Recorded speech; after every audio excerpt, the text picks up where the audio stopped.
Hello friends, welcome to food simple food. எல்லோரும் எப்படி இருக்கீங்க? நல்லா இருக்கீங்களா? நானும் நல்லா இருக்கேன். இன்றைக்கி நம்ம என்ன ரெசிபி பார்க்க போகிறோன்னா தேங்காய் பால் சாதம். இந்த தேங்காய் பால் சாதம் ரொம்பவே சூப்பராக இருக்கும். காரம்லாம் இல்லாமல் ரொம்ப சூப்பராக இருக்கிறதுனால குழந்தைங்க கூட விரும்பி சாப்பிடுவாங்க. இதுக்கு சூப்பரான கத்திரிக்காய் பச்சடி தான் நம்ம செய்ய போகிறோம். இந்த கத்திரிக்காய் பச்சடி செய்கிறது ரொம்பவே ஈஸியாக இருக்கும். பிரியாணிக்கு செய்கிற போலவே நம்ம இந்த கத்திரிக்காய் பச்சடியை தேங்காய் பால் சாதத்துக்கும் செய்ய போகிறோம். எப்படி செய்கிறது பார்க்கலாம் வாங்க. 1 டேபிள் ஸ்பூன் ஆயிலும் 2 டேபிள் ஸ்பூன் நெய்யும் வந்து சேர்த்துக்கலாம். நெய் மட்டும் சேர்த்து பண்ணோம் அப்படின்னா ரொம்ப திகட்டுற மாதிரி இருக்கும். ஸோ அதனால் நம்ம வந்து ஆயில் சேர்த்துக்கலாம். இது கூடவே பிரியாணி ஸ்பைசஸ் எல்லாத்தையும் சேர்த்துக்கலாம். பட்டை, லவங்கம், ஏலக்காய், கிராம்பு எல்லாத்தையும் சேர்த்துக்கலாம். கிராம்பு மட்டும் கொஞ்சம் தூக்கலாக சேர்த்துக்கிட்டா நல்லாயிருக்கும். அதாவது நம்ம ஒரு 6 கிராம்பு சேர்க்குற இடத்துல ஒரு 8 இல்லை 10 சேர்த்துக்கிட்டோன்னா நல்லா வாசமாக சூப்பராக இருக்கும். சேர்த்ததுக்கப்புறம் ஒரு பெரிய வெங்காயம், ஒரு 2 வெங்காயத்தை எடுத்து கட் பண்ணி இந்த மாதிரி நீளவாக்கில் கட் பண்ணி சேர்த்துக்கலாம். சேர்த்துட்டு நல்லா வதக்கி விட்டுடலாம்.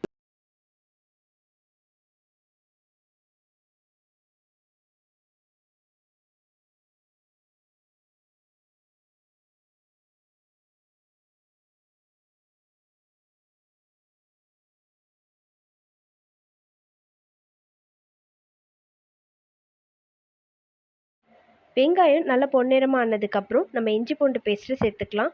இஞ்சி பூண்டு பேஸ்ட்டு ஃப்ரெஷ்ஷாக அரைச்சி சேர்த்துக்கிட்டோம் அப்படின்னா ரொம்பவே சூப்பராக இருக்கும். 1 டேபிள் ஸ்பூன் அளவுக்கு இஞ்சி பூண்டு பேஸ்ட்டு நம்ம சேர்த்துக்கலாம். சேர்த்துட்டு நல்லா கலந்து வதக்கி விட்டுடலாம். இஞ்சி பூண்டோடைய பச்சை வாடை போகணும். ஸோ அந்தளவுக்கு நம்ம வதக்கி விட்டுடலாம்.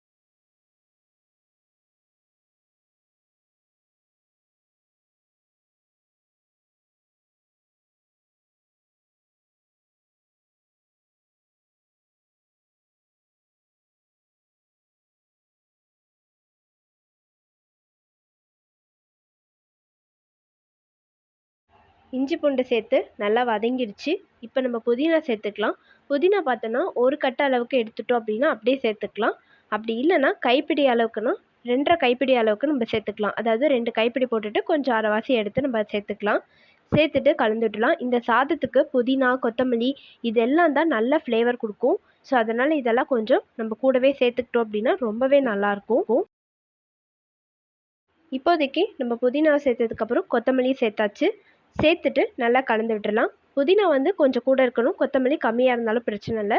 ஸோ சேர்த்து நல்லா கலந்து விட்டுறலாம்.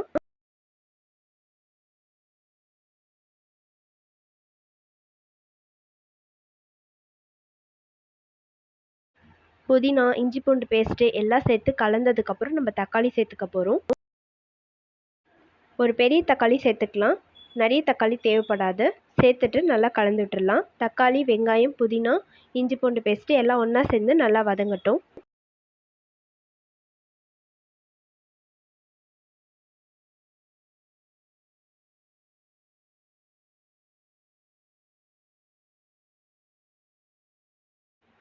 இப்போது 1½ ஸ்பூன் அளவுக்கு சால்ட்டு சேர்த்துக்கலாம். சேர்த்துட்டு கலந்து விட்டுறலாம். இந்த சால்ட்டு பார்த்தோன்னா இந்த வெங்காயம் தக்காளிக்கான மசாலாக்கு ஏற்ற சால்ட்டு சேர்த்துருக்கேன். திரும்பியும் நான் சாதத்துக்கு அகெயின் வந்து ரைஸ்லாம் சேர்த்ததுக்கப்புறம் நம்ம சேர்க்குற மாதிரி இருக்கும்.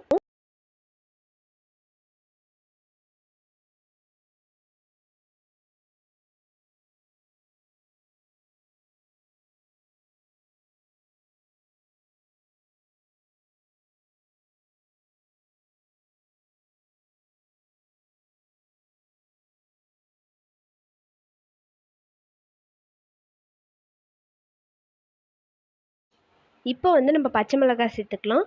இதில் காரத்துக்காக நம்ம எதுவுமே சேர்த்துக்க போகிறதில்ல. ஒரு 5லேருந்து 6 பச்சை மிளகாய் சேர்த்துக்கிட்டோம் அப்படின்னா கரெக்டாக இருக்கும். நம்ம ஃபஸ்ட்டே பச்சை மிளகாய் சேர்த்துருந்தோம் அப்படின்னா பச்சை மிளகாய் குழஞ்சிரும். ஸோ காரம் வந்து ரொம்பவே அதிகமாகிடும். இப்போ சேர்த்தோன்னா பச்சை மிளகாய் முழுசாக இருக்கும். காரமும் அதிகமாகாது. சாதத்துக்கு தேவையான காரம் மட்டும் இருக்கும். ஸோ அதுக்காக தான் நம்ம இப்போ சேர்த்துக்கிறோம். இன்றைக்கி 2 கப் அளவுக்கு சீரக சம்பா அரிசி அதை எடுத்து ஒரு 1/2 மணி நேரத்துக்கு முன்னாடி ஊற வச்சு நல்லா வாஷ் பண்ணிவிட்டு ஊற வைக்கணும். ஊற வச்சுட்டு வாஷ் பண்ணக்கூடாது. ஸோ இந்த மாதிரி வந்து தண்ணி எடுத்து நான் எடுத்து வச்சுருக்கேன். அரிசியில் கொஞ்சம் கூட தண்ணி இல்லாமல் பார்த்துக்கணும். சப்போஸ் இருந்துச்சுன்னா நம்ம தேங்காய் பால் சேர்க்கும் போது அதோடைய அளவை வந்து குறைச்சிக்கணும். 2 கப் அரிசிக்கு 1 மூடி அளவுக்கு தேங்காய் எடுத்திருக்கேன். ஸோ அதை எடுத்து கட் பண்ணிவிட்டு நம்ம அரைச்சி எடுத்துக்கலாம். அரைச்சி எடுக்கிற தேங்காய் பால் பார்த்திங்கன்னா கொஞ்சம் கொஞ்சமாக தண்ணி சேர்த்து நம்ம அரைச்சிக்கலாம். ஒரு 2 டைம்ஸ் அரைச்சி அதோடைய தேங்காய் பாலை தான் நான் எடுத்து வச்சுருக்கேன். 1 கப் அரிசிக்கு 1½ கப் அளவுக்கு தேங்காய் பால். ஸோ அதனால் நம்ம என்ன பண்ண போகிறோம்னா 2 கப் அரிசி எடுத்திருக்கோம். ஸோ 3 கப் வந்து சேர்த்துக்க போகிறோம். இது கூடவே ஒரு 1/4 கப் எக்ஸ்ட்ரா நம்ம சேர்த்துக்கலாம். ஏன்னா நம்ம தம் போட்டு பண்ணுறதுனால கொஞ்சம் எக்ஸ்டெண்ட் ஆகும். ஸோ அதுக்காக அரைச்ச தேங்காய் பால் தண்ணி சேர்த்து நம்ம அரைச்சோம் இல்லையா, அது மட்டும்தான். மற்றபடி நம்ம வேறு எந்த தண்ணியும் நம்ம சேர்க்க போகிறதில்ல. ஸோ அரிசியோடு சேர்த்துடலாம். சேர்த்துட்டு கலந்து விட்டுடலாம். அதாவது இந்த புதினா, வெங்காயம் இதெல்லாம் நம்ம வதக்கணும் இல்லையா, அதை வந்து மேலேருந்து கீழே எடுத்து கரண்டி விட்டு நல்லா கலந்து விட்டுடலாம். கலந்ததுக்கப்புறம் நம்ம இதை வந்து வேக விட்டுடலாம். அதாவது இப்போ வந்து நம்ம மூடி போட்டு க்ளோஸ் பண்ண போகிறதில்ல. ஸோ இது நல்லா கொதிக்கட்டும், அதுக்கப்புறம் போட்டுக்கலாம். இப்போ வந்து சாதத்துக்கு தேவையான 1 டீஸ்பூன் உப்பு வந்து இதோட சேர்த்துடலாம். சேர்த்துட்டு இது வந்து நல்லா கொதிக்கட்டும். கலந்து விட்டதுக்கப்புறம் கொதிக்குது இது. இந்த மாதிரி கொதிச்சு வருது. கொதிக்கும் போது தேங்காய் பால் வந்து திரிஞ்சிருச்சு அப்படின்னு கிடையாது. தேங்காய் பால் அரைச்சி நார்மலாக நம்ம இந்த மாதிரி கொதிக்க விட்டோம் அப்படின்னா திரிஞ்ச மாதிரி தான் இருக்கும். பட் அதெல்லாம் ஒன்றுமே இல்லை. இந்த மாதிரி நல்லா கொதிக்கட்டும். சைட் பை நம்ம கத்திரிக்காய் பச்சடியாக ப்ரிப்பேர் பண்ணிடலாம். இதுக்கு வந்து உஜாலா கத்திரிக்காய் அது வந்து நம்ம எடுத்திருக்கோம். இந்த கத்திரிக்காய் சீக்கிரமாக நல்லா சாஃப்ட் ஆகிடும். அதே சமயம் பிரியாணிக்கெல்லாம் நம்ம பச்சடி பண்ணுறப்ப இந்த கத்திரிக்காய் யூஸ் பண்ணி பண்ணுறதுனால ரொம்பவே டேஸ்ட்டாக இருக்கும். 2 டேபிள் ஸ்பூன் அளவுக்கு ஆயில் விட்டு தாராளமாக வதக்கி எடுத்துட்டு அதுக்கப்புறம் எண்ணெயை 1 டேபிள் ஸ்பூனாக ஆக்கிக்கலாம். அது கூட ஒரு 2 வெங்காயம் வந்து குட்டி குட்டியாக கட் பண்ணி இதோட சேர்த்துடலாம். சேர்த்துட்டு நல்லா வதங்க விட்டுடலாம். வெங்காயம் நல்லா பொன்னிறமாகணும்.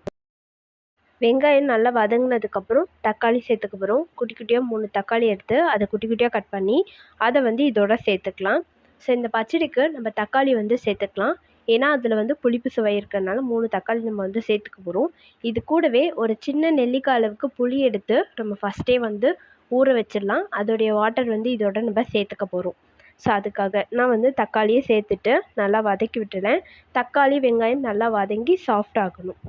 தேங்காய் பால் அரிசி சேர்த்துருந்தோம் இல்லையா, அதோடைய அளவு பாருங்கள் கம்மியாக இருக்குது. ஸோ இப்போ வந்து நம்ம க்ளோஸ் பண்ணோம் அப்படின்னா கரெக்டாக இருக்கும். இந்த மாதிரி கண்டிஷனில் க்ளோஸ் பண்ணால் தான் நம்மளால் தம் போட்டு சூப்பராக வந்து சாப்பாடை ரெடி பண்ண முடியும். இந்த தேங்காய் பால் அரிசி எல்லாமே சேர்ந்து நல்லா வெந்து ஒரு சூப்பரான மணம் வருது. ரொம்பவே நல்லா ப்ரிப்பேர் ஆகிட்டு வருது.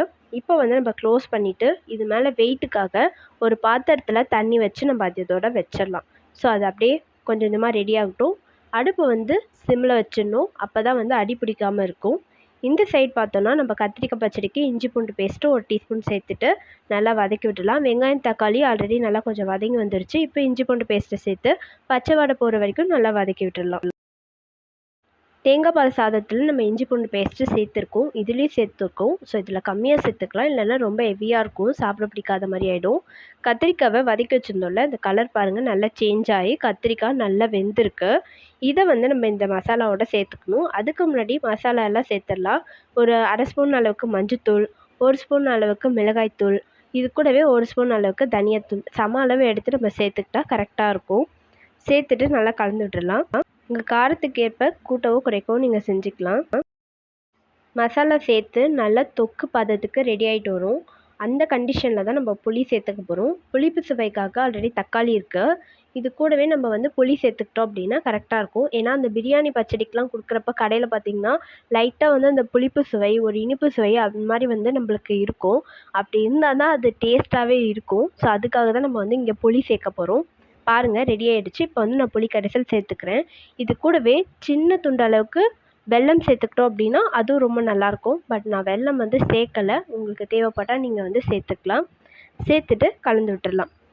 இப்போ வந்து நம்ம வதக்கி வச்சுருந்த கத்திரிக்காய் வந்து இதோட சேர்த்துடலாம். கத்திரிக்காவை சேர்த்துட்டு பொறுமையாக நம்ம வந்து கலந்து விட்டுடலாம்.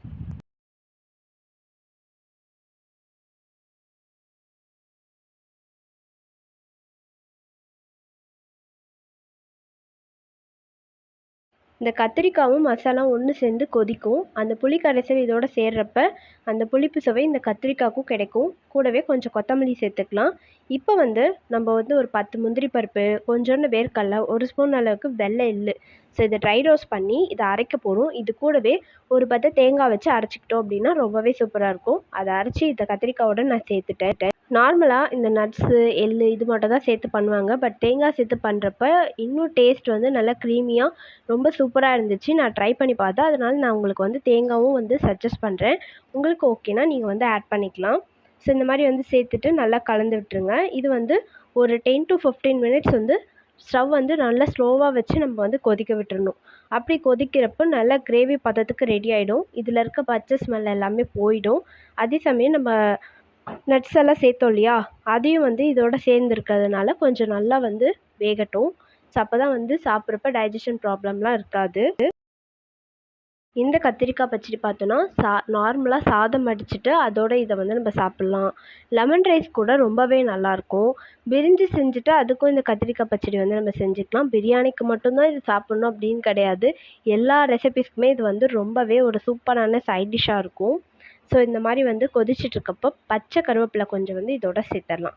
சேர்த்துட்டு கலந்து விட்டு நல்லா வேகட்டும். இந்த கருவேப்பிலையும் இந்த மசாலாவோட நல்லா சேர்ந்து வேகட்டும்.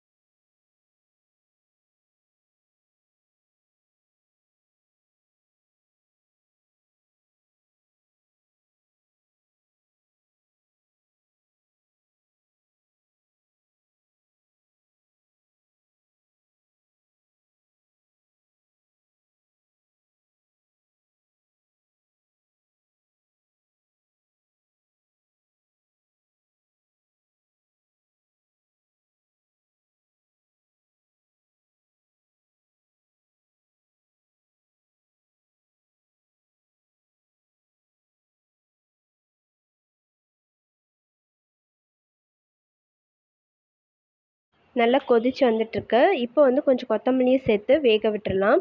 ஸோ இந்த மாதிரி வந்து எண்ணெய் பிரிஞ்சு வரும். அப்போ தான் வந்து நம்மளுடைய கத்திரிக்காய் பச்சடி ரெடி ஆயிடுச்சு அப்படின்னு அர்த்தம். ஸோ நல்லா வந்து வெந்துட்டுருக்கு பாருங்கள். ஸ்டவ்வை வந்து நம்ம ஹை ஃப்ளேமில் வைக்கக்கூடாது, தீஞ்சிரும். ஸோ இந்த மாதிரி வச்சு பண்ணுறப்ப கரெக்டாக இருக்கும். பாருங்கள், சைட்லலாம் எண்ணெய் பிரிஞ்சு வந்துட்டுருக்கு.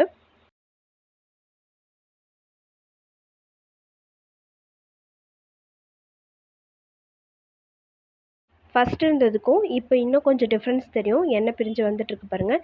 இப்போ வந்து நம்ம லைட்டாக கலந்து விட்டுறலாம், அடி பிடிக்காமல் இருக்கும். ஸோ இந்த மாதிரி வந்து கலந்துட்டு திரும்பியும் வந்து இதே போல் நம்ம கொதிக்க விட்டுறலாம்.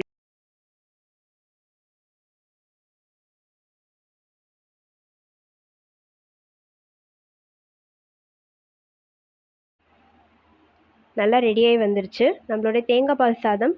இதுவும் வந்து சூப்பராக ரெடி ஆயிடுச்சு பாருங்கள். நல்லா வந்து பொல பொலன்னு குலையாமல் சூப்பராக வந்திருக்கு. சாதம் வந்து ஒரு சைடாக நம்ம வந்து கிளறி விட்டுறலாம். மொத்தமாக எடுத்து கலந்தோன்னா குழஞ்சிரும். அதே சமயம் சாதம் வந்து நல்லா வந்து வெரையாக நல்லாயிருக்கு. மல்லிகைப்பூ போல் சூப்பரான சுவையான தேங்காய் பால் சாதம் ரெடி ஆகிடுச்சு. இதோடைய வாசமும் சரி, டேஸ்ட்டும் சரி ரொம்பவே நல்லாயிருக்கும்.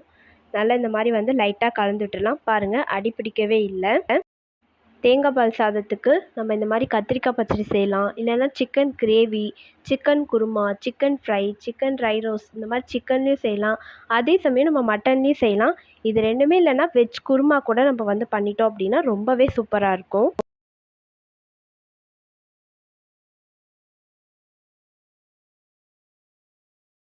நம்மளோட சூப்பரான சுவையான தேங்காய் பால் சாதம், இது கூடவே பிரியாணி செய்யக்கூடிய கத்திரிக்காய் பச்சடியும் ரெடி ஆகிடுச்சு.